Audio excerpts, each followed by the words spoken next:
વડોદરાના માંજલપુર વિસ્તારમાં કેબલિંગની કામગીરી દરમિયાન એકાએક ભીષણ આગ ફાટી નીકળી હતી। આગમાં 5 દુકાનો અને 2 થી વધુ મકાનો આગની ચપેટમાં આવી ગયા હતા।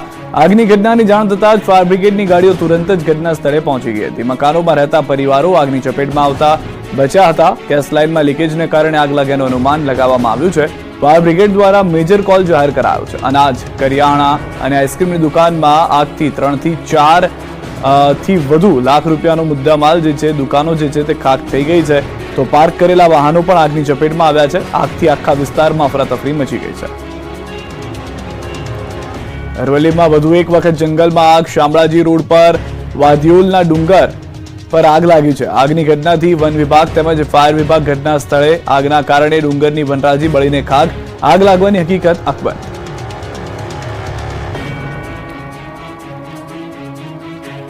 વડોદરામાં પૂરપાટ જતા કાર ચાલકે પાર્ક કરેલી કારને ટક્કર મારી 3 ગોથા મારી ડિવાઈડર પર ચડી ગઈ।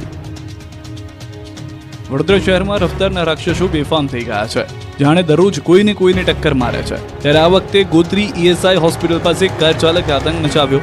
મોડી રાત્રે ગોત્રી ઈએસઆઈ હોસ્પિટલ પાસે પૂરપાટ ઝડપે જઈ રહેલી કારે રસ્તામાં પાર્ક કરેલી કારની પાછળથી ટક્કર મારીને અચાનક પલટી ખાઈ ગઈ। દ્રશ્યોમાં જોઈ શકાય છે કે ગોત્રી ઈએસઆઈ હોસ્પિટલ પાસે એક કાર પૂરપાટ આવી રહી છે। કાર ચાલકે સ્ટીયરિંગ પરથી કાબુ ગુમાવ્યો અને રોડની સાઈડમાં પાર્ક કરેલી કારે ટક્કર મારી અને બાદમાં મારુતિ બ્રેઝા કાર કાગળની જેમ પલટી ગઈ। 3 થી 4 ગોથા મારી ડિવાઈડર પર ચડી ગઈ। અકસ્માત સર્જાતાની સાથે ઘટનાને લઈને લોકોનું ટોળું એકત્રિત થઈ ગયું। લોકોએ ભેગા થઈને કારને ધક્કો મારીને ડિવાઈડર પરથી સીધી કરી હતી। અકસ્માત સમયે કાર ચાલક પીધેલી હાલતમાં પૂરપાટ ઝડપે જઈ રહ્યો હોવાના સ્થાનિકોએ આક્ષેપ કર્યા। ઘટનાની જાણ થતાં ગોત્રી પોલીસ પણ ઘટના સ્થળે પહોંચી ગઈ હતી અને કાર ચાલકની અટકાયત કરી તેની પોલીસ સ્ટેશન લઈ ગઈ હતી। તો બીજી તરફ કાર ચાલકની પત્નીને બેજવાબદારીપૂર્વક કહ્યું કે નશામાં હતો તો શું થયું, કોઈને કશું થયું, જેને પગલે સ્થળ પર હાજર સ્થાનિકોમાં પણ ભારે રોષ જોવા મળ્યો। લોકોએ માંગણી કરી હતી કે કાર ચાલક સામે કડક કાર્યવાહી કરવામાં આવે।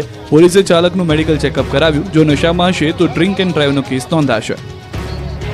સુરેન્દ્રનગરમાં દાદાને આખલાએ જીવતા જીવત યમદૂતના કરાવી દીધા દર્શન। સુરેન્દ્રનગરના પાટડીમાં કઈ હદે આંખલાનો આતંક છે જુઓ। પાટડી તાલુકાના કમાલપુર ગામમાં રખડતા ઢોરના કારણે એક દાદાને ધોળા દિવસે જીવતે જીવ યમદૂતના દર્શન થઈ ગયા। 82 વર્ષીય ઈશ્વરભાઈ પટેલ સવારે 10 વાગે શક્તિ માતાજીના મંદિર પાસે પગપાળા જઈ રહ્યા હતા। આ દરમિયાન એક માથેલા સાંઢે પાછળથી હુમલો કરી તેમને સિંગડામાં જોઈને જોરથી ઉછાળ્યા હતા।